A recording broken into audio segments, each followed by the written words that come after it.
Bismillahirrahmanirrahim. Assalamualaikum warahmatullahi wabarakatuh. Jadi insyaAllah untuk tugasan kali ini kita akan bincangkan tentang penilaian kesan mobiliti sosial terhadap pendidikan di Malaysia. Dan juga saya ucapkan terima kasih kepada pensyarah saya, Encik Luqman bin Syafi, yang telah guide saya selama ni. Jadi untuk kali ini kita akan bincangkan tentang mobiliti. Jadi apa itu mobiliti? Kerana itulah yang kita akan bincangkan sekejap lagi. Dan dekat gambaran pertama, dekat slide ini kita nampak tentang tingkatan mobiliti, iaitu daripada sekolah rendah, sekolah menengah, masuk kepada kolej, universiti dan kerjaya. Itu kita nampaklah bahawa itu adalah gambaran mobiliti daripada rendah kepada yang berjaya. Persoalan yang nak saya ajukan untuk tugasan ini adalah, adakah pendidikan itu benar-benar membantu individu meningkat secara sosial atau sebaliknya mengekalkan ketidaksamaan sosial? Dalam satu pernyataan tesis mengatakan bahawa pendidikan merupakan laluan utama mobiliti sosial. Namun ketidaksamaan struktur seperti jurang digital, kualiti sekolah yang tidak setara dan pengaruh latar belakang keluarga mengekang keberkesanannya. Sebab itulah kita mempersoalkan benda ni. Kalaulah pendidikan itu mengurangkan jurang ketidaksamaan, tapi kenapa kita nampak di sini pendidikan itulah adalah penyebab, pendidikan hari ini adalah penyebab benda tu berlaku, menyebabkan jurang semakin jauh. Baik, sebelum saya menjawab persoalan yang dipersoalkan tadi, kita bincang dulu apa itu maksud mobiliti. Sebab kita nak bincang pasal mobiliti, takkanlah kita tak hurai apa itu mobiliti. Jadi sebenarnya mobiliti dia terbagi kepada 7. Dan tapi dekat untuk konsep, untuk aspek yang kita nak bincangkan, kita hanya huraikan 3 sahaja. 3. Yang pertama adalah mobiliti menaik, yang kedua mobiliti menurun, yang ketiga mobiliti antara generasi. Jadi apa itu mobiliti menaik? Mobiliti menaik adalah pergerakan ke atas dalam hierarki sosioekonomi dalam keluarga. Contohnya, ayah kita ataupun ibu ayah kita adalah seorang yang miskin, seorang petani, seorang peniaga yang kurang. Tetapi apabila kita yang mendapat pendidikan itu bekerja dalam pekerjaan profesional seperti doktor dan guru dan sebagainya, jadi dalam perkara ini dia dipanggil mobiliti menaik kerana ada perubahan daripada rendah kepada tinggi. Okey, itu mobiliti menaik. Mobiliti menurun, itu adalah sebaliknya, pergerakan ke bawah dalam hierarki sosioekonomi. Contohnya ayah kita sudah bekerja profesional, jadi profesor, guru, doktor sebagainya, tetapi lahir pula anak dia bekerja sebagai tukang sapu dan sebagainya lah, yang pekerjaan yang bergaji rendah lah. Jadi itu menunjukkan mobiliti menurun, pergerakan ke arah yang tinggi kepada bawah. Dan juga mobiliti yang ketiga adalah mobiliti antara generasi, perubahan serta sosial antara generasi. Ini sama juga, contohnya anak petani menjadi profesional, maksudnya ada perubahan antara generasi itu. Okey, sebenarnya bukanlah pendidikan yang mencipta jurang sosioekonomi antara masyarakat, tetapi ada perkara yang menghalang dan yang meningkatkan jurang antara mobiliti dalam masyarakat. Yang pertama adalah evolusi kategori pendapatan masyarakat. Contohnya yang kita nampak sekarang, had pendapatan isi rumah.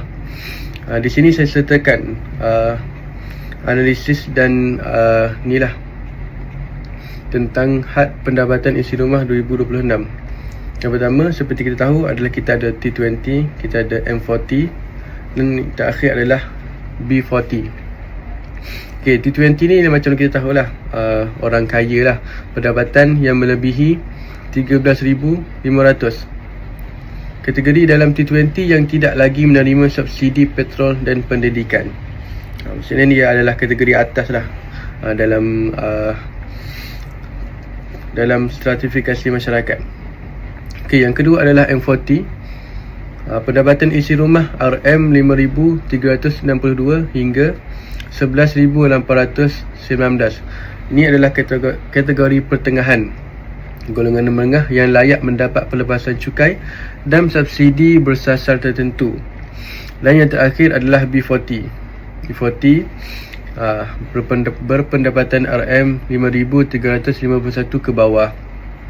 Dan golongan ini adalah 40% terendah yang menjadi penerima utama bantuan tunai penuh dan subsidi.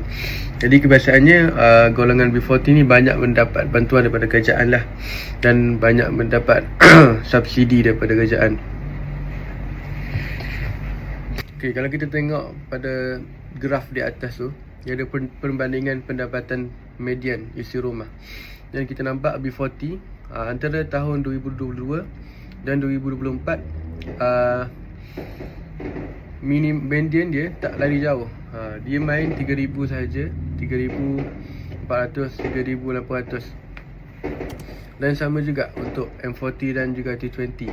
Antara 2022 dan 2024 dia hanya bilangan yang sama sahaja, 7,600 pada tahun 2022, dan 2024 8,999.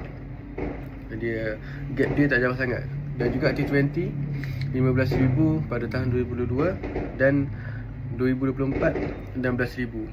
Jadi itu dah adalah pendapatan isi rumah median lah yang dikaji oleh kerajaan. Okey, kalau lihat di sebelah kiri saya ada transformasi sistem bantuan bersasar. Jadi ini lebih kurang juga dengan T20, B40. Bezanya kalau had pendapatan ahli rumah ni, dia lihat kepada gaji kasar, gaji dan juga berapa bilangan tanggungan dalam keluarga tu. Tetapi untuk transformasi sistem bantuan bersasar ni, dia ada, kalau kita nampak ada model net 60 ataupun net 60 dan juga padu. Okey. Padu ni apa dia padu? Padu adalah pangkalan data utama. Dia mengumpul data daripada KWSP, LHDN dan sebagainya untuk melihat berapa wang sebenar yang ada dalam akaun keluarga tersebut lah. Maksudnya dia boleh detect kita punya kewangan dengan lebih tepat. Dan juga model net 60, dia sama juga. Dia dapat kenal pasti, dia dapat kumpul data berapa kita punya pendapatan, dan dia lihat juga lokasi keluarga tersebut. Contohnya kalau yang lagi satu tu, contoh dia kata yang ni M40. Tetapi M40 walaupun dia pertengahan, tetapi dia berada di bandar. Di bandar maksudnya kos hidup mereka tinggi, kos sara hidup mereka tinggi. Jadi mereka ni layak juga mendapat bantuan sebab mereka kos sara hidup tinggi dan juga ahli keluarga mereka ramai. Tetapi untuk net 60 dia lebih detail lagi. Dia tengok kita punya tanggungan macam mana, lokasi tempat tinggal, dan dia tengok beberapa faktor lagi lah yang lebih detail. So benda ni lebih relevan lah untuk kita detect keluarga mana yang lebih layak untuk mendapat bantuan, lebih layak untuk terima zakat dan sebagainya. Jadi ini adalah faktor kelayakan baharu. Kelayakan bantuan yang sekarang ni bergantung kepada jumlah tanggungan dan lokasi. Okey, cabaran yang seterusnya, cabaran yang mengekang, kata tadi, jurang mobiliti sosial tadi. Jadi kita tak boleh salahkan pendidikan, kita kena lihat apa cabaran dia. Jadi cabaran yang pertama adalah jurang digital dan infrastruktur.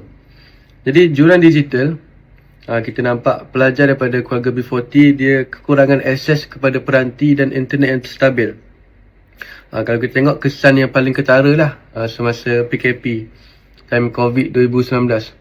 Sebab apa? Sebab 2019 ni kita kelas online dan kita paksa menggunakan peranti dan belajar secara dalam talian.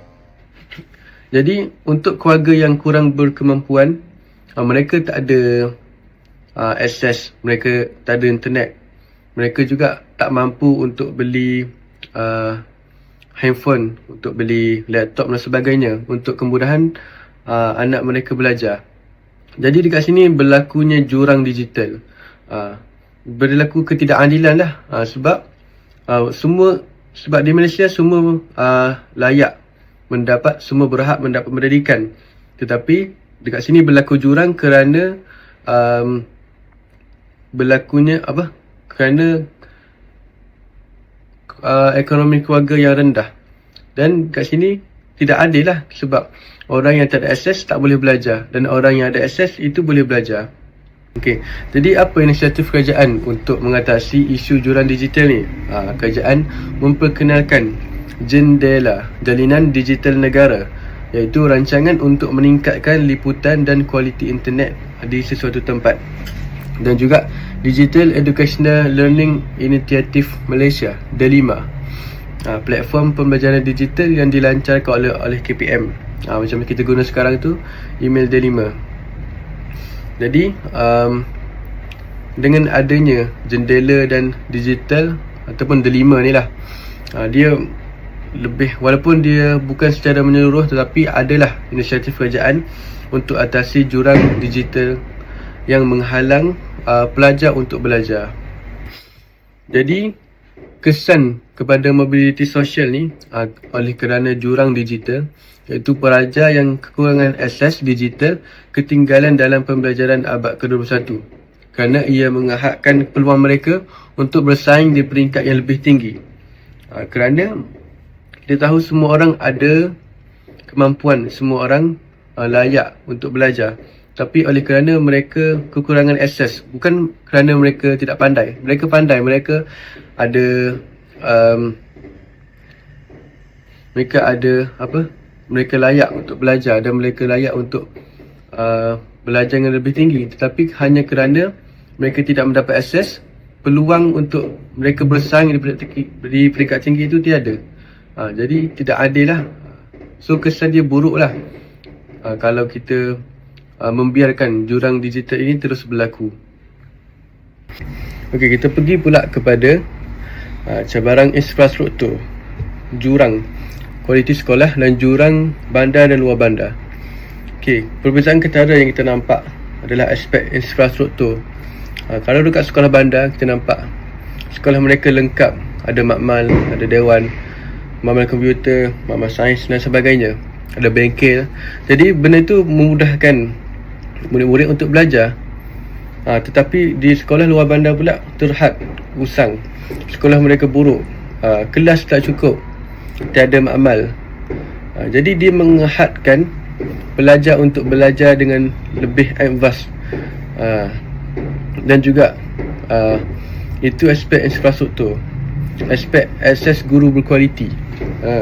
Dekat sekolah bandar ni dia lebih senang untuk kerajaan menghantar guru yang pandai, guru cemerlang. Dekat sekolah bandar ni banyaklah guru-guru yang berkebolehan tinggi. Dan sekolah luar bandar juga, sekolah luar bandar pula dia rendah, akses guru kualiti tu rendah, susah nak dapat, sukar untuk menarik guru sebab berada di pedalaman dan sebagainya. Jadi guru yang ada kualiti tinggi tu susah nak letak kat situ. Okey, yang ketiga adalah kemudahan digital. Dekat sekolah bandar ni dia okey, kemudahan dia senang dapat sebab internet dia senang, internet dia laju kat situ, dan juga senang akses untuk masuk digital tu dekat sekolah tu sebab dia dekat dengan pencawang dia dan sebagainya. Tetapi dekat sekolah luar bandar yang jauh daripada, yang dekat dalam hutan dan sebagainya, tak ada akses internet. So sekolah nak beli nak beli alat digital pun tak boleh. Bukan tak boleh, nak beli tapi tak boleh pakai, jadi tak ada gunanya. Jadi itulah kata jurang yang kita nampak sekarang ni antara sekolah bandar dan sekolah luar bandar. Dan perkara-perkara ini dapat memberi kesan yang buruk, yang banyaklah kesan yang tidak baik untuk pelajar, Jadi itulah kesan dia adalah kualiti pendidikan yang tidak setara. Dia mengekalkan kitaran ketidaksamaan sosial, di mana pelajar dari luar bandar sukar untuk bersaing di peringkat nasional. Okey, seterusnya. Cabaran yang seterusnya adalah pengaruh latar belakang keluarga. Dalam teori modal budaya Pierre Bourdieu, sekolah selalunya mencerminkan budaya dan nilai kelas menengah. Pelajar dari keluarga berpendapatan rendah mungkin berasa asing dengan persekitaran sekolah. Okey, sebelum kita masuk kesan dia ataupun faktor dia, kita beritahu dulu apa itu kelas menengah. Budaya kelas menengah tu adalah budaya yang bukan yang tak bagus. Budaya yang kebiasaannya ada dekat sekolah. Maksudnya perlu belajar, perlu guna bahasa yang standard, perlu selalunya baca buku. Tetapi kalau keluarga mereka tu yang berpendapatan rendah, mereka kebiasaannya tiada suasana tu, tak ada kebiasaan yang biasanya berlaku dekat sekolah. Contohnya, faktor dia berasa asing dengan persekitaran sekolah. Dekat persekitaran sekolah biasanya murid ikut peraturan, pakai pakaian seragam. Tetapi kerana latar belakang mereka tidak biasa dengan perkara itu, mereka akan berasa asing. Yang kedua adalah kurang mendapat sokongan akademik di rumah. Ini lagi satu. Kalaulah dekat sekolah cikgu ajar dan sebagainya, tapi kalau keluarga dekat rumah dia tidak support anak dia belajar, dia biarkan je, tak tanya apa belajar hari ni, dan tak pernah pun memantau anak dia dah buat kerja rumah ke belum, dah belajar ke belum. Jadi benda ni susah. Dia menghalang dia tidak berlaku ketidaksamarataan dah dekat sini. Sebab orang yang latar keluarga dia senang, latar keluarga dia kaya dan ada pendidikan tinggi, mereka lain. Mereka support anak dia dan sebagainya. Dan yang ketiga adalah tidak memiliki modal sosial, rangkaian hubungan yang membantu kemajuan pendidikan. Dan juga orang yang ada keluarga berpendapatan rendah, mungkin dia kurang sosial, kurang tidak pandai untuk berhubung, ataupun mereka tak ada internet dekat rumah, mereka tak ada kemudahan seperti orang lain. So kalau mereka dekat rumah, mereka tak boleh nak tengok video education, tak boleh nak belajar dekat YouTube dan sebagainya. Berbeza dengan orang yang ada rangkaian. Jadi kesan dia kepada pencapaian latar belakang keluarga dan kelas sosial masih mempengaruhi peluang kejayaan pelajar. Itulah kesan dia. Okay, baik. Jadi itulah antara cabaran yang kita hadapi dalam realiti dunia hari ini yang mengekang dan mencipta jurang dalam pendidikan. Okay, seterusnya kita masuk kepada teori, iaitu teori functionalisme struktural.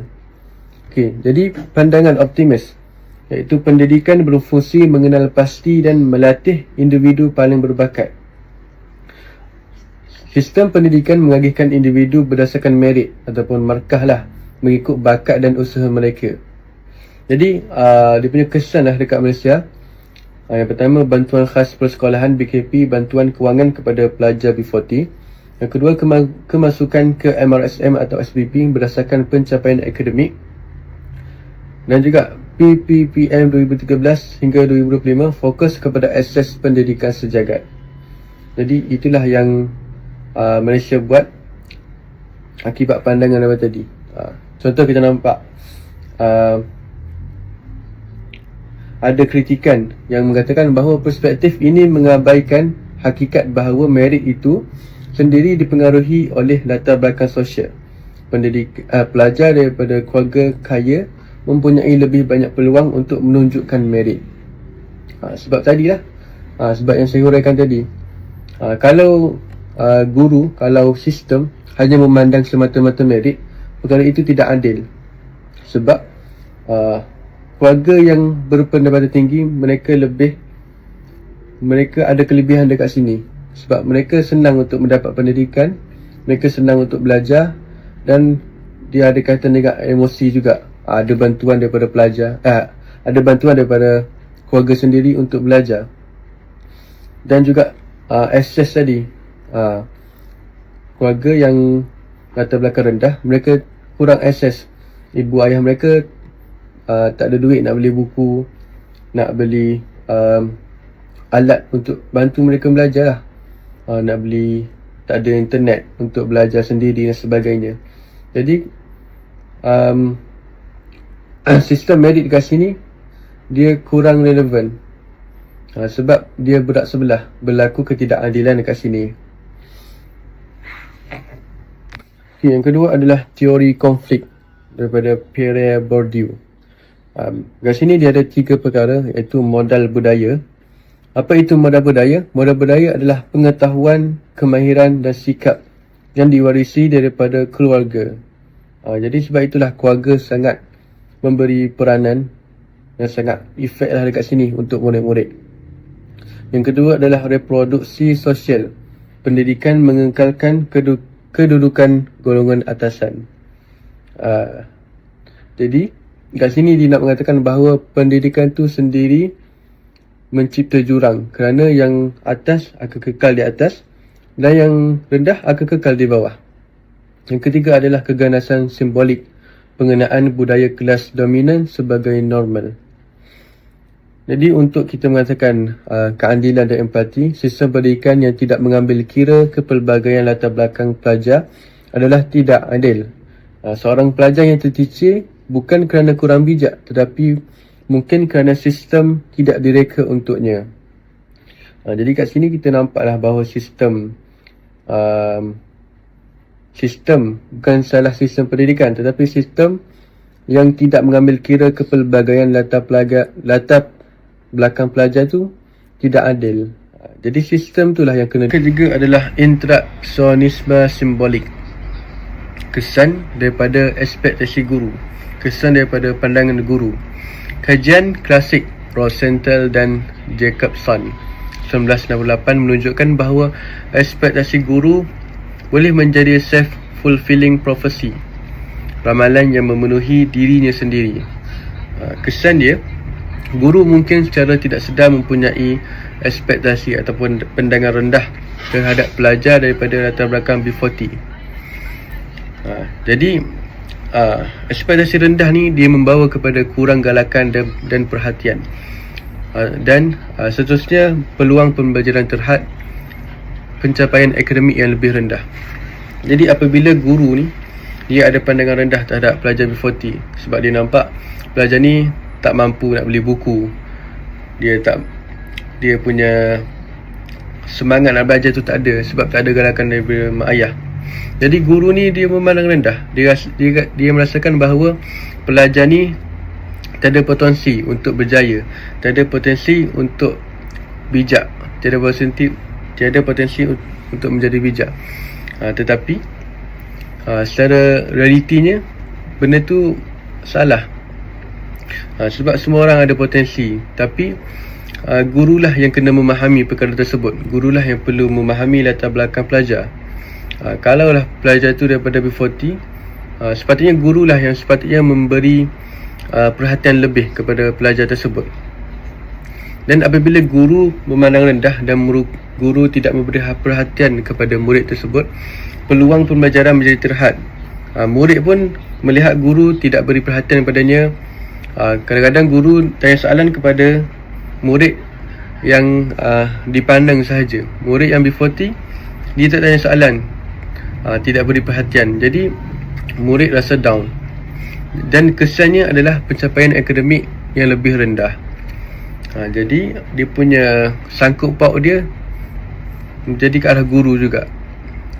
Sebab gurulah yang kena cakna dengan latar belakang murid dan kena tahu psikologi dan cara pedagogi yang sebenarlah untuk ajar murid yang.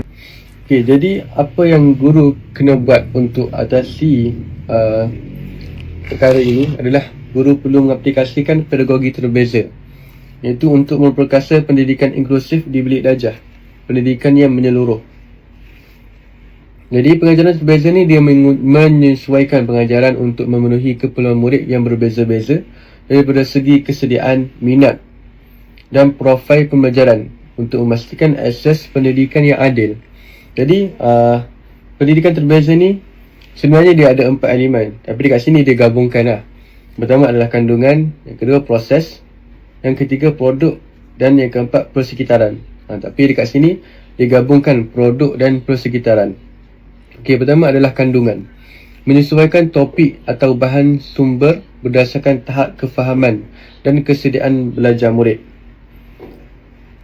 Okey, kesediaan cabaran dan pemangkin, penggunaan AI dan modul MOLIP. Ini adalah cara untuk kita attract murid. Teknologi AI dan modul secara MOLIP membantu guru menyediakan kandungan adaptif dan intervensi berfokus.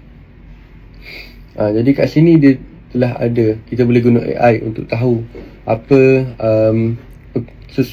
kesesuaian topik untuk pelajar yang ada tahap sebegini. Dan juga dia ada sediakan juga modul. Okey, yang kedua adalah tahap kesediaan guru.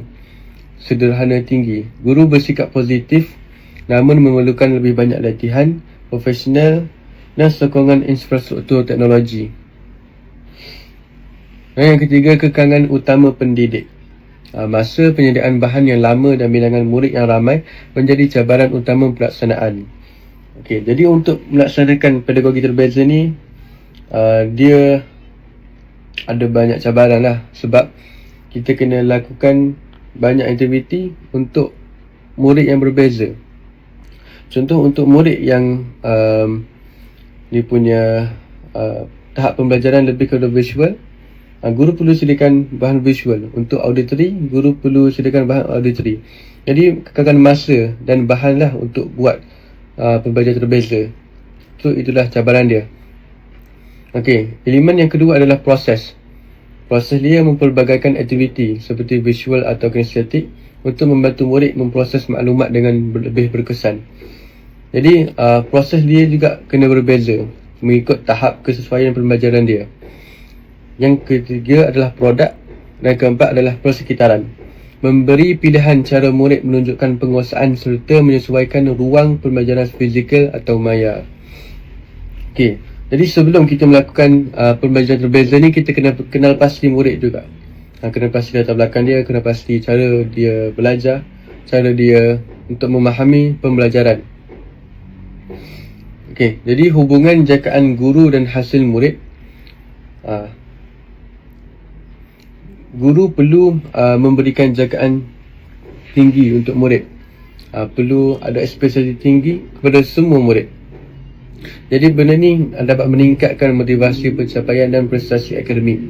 Contohnya, guru beri peneguhan atau motivasi. Bila murid buat murid beri jawapan dan sebagainya, guru perlu puji.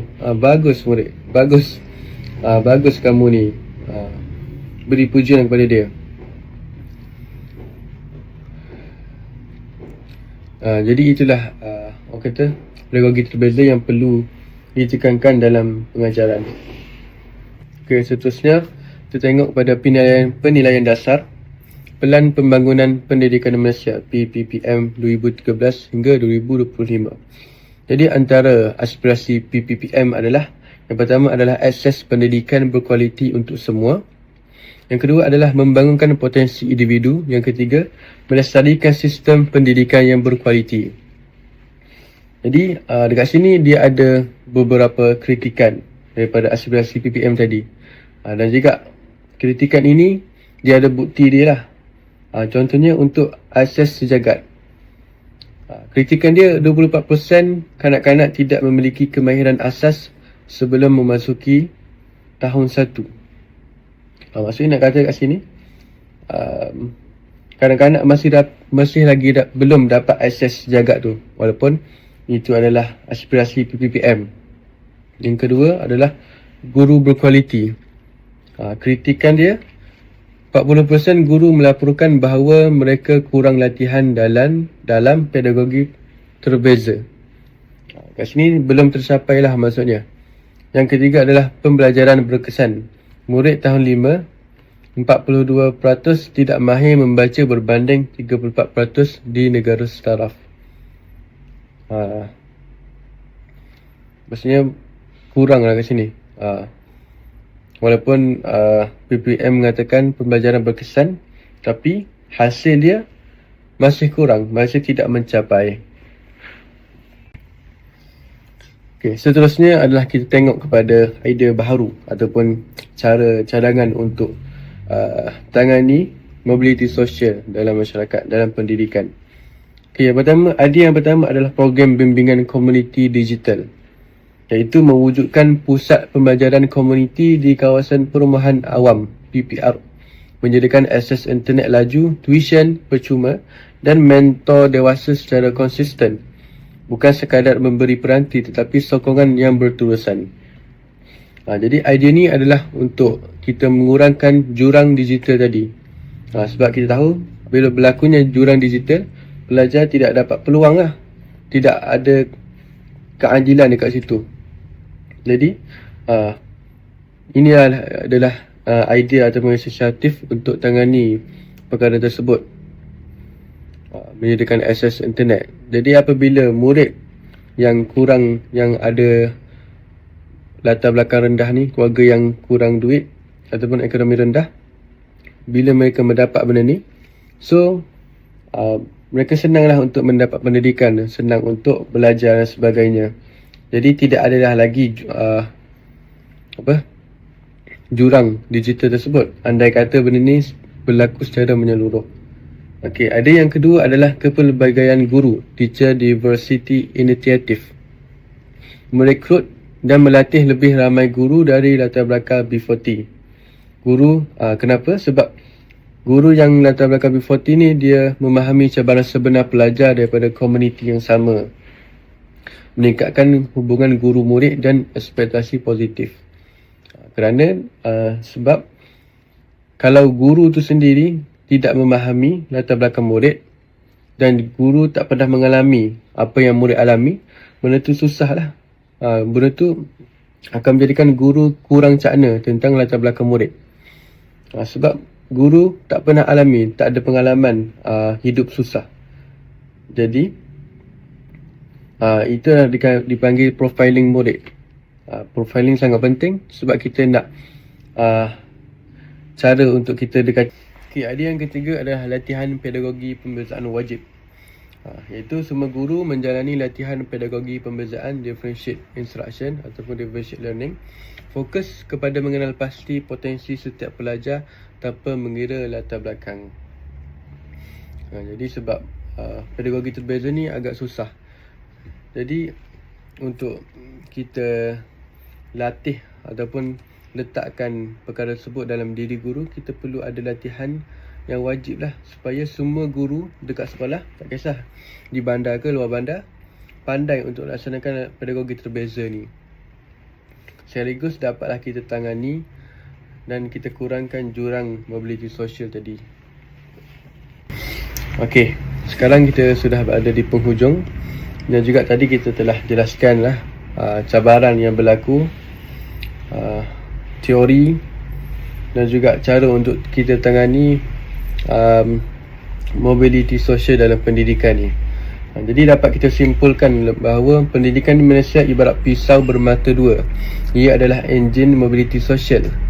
Namun ketidaksamaan struktur boleh menjadikannya alat reproduksi sosial. Jadi kita sebagai guru, sebagai pendidik, kita bertanggungjawablah untuk melihat setiap pelajar melalui potensi mereka, bukan latar belakang. Dengan empati dan keadilan dalam bilik darjah, pendidikan benar-benar dapat menjadi laluan ke arah masyarakat yang lebih saksama. Jadi kita sebagai guru, sebagai ringkas ni lah, kita perlu tahu latar belakang murid dan kita perlu ajar dengan kesesuaian mereka. Kita perlu ambil tahu semua perkara tersebut supaya pendidikan itu dapat disampaikan secara adil dan tidak bias. Okay, jadi ini adalah rujukan daripada dapatan yang telah saya huraikan tadi. Ada banyaklah daripada Jabatan Perakaan Malaysia dan sebagainya. Jadi itu sahaja daripada saya. Assalamualaikum warahmatullahi wabarakatuh.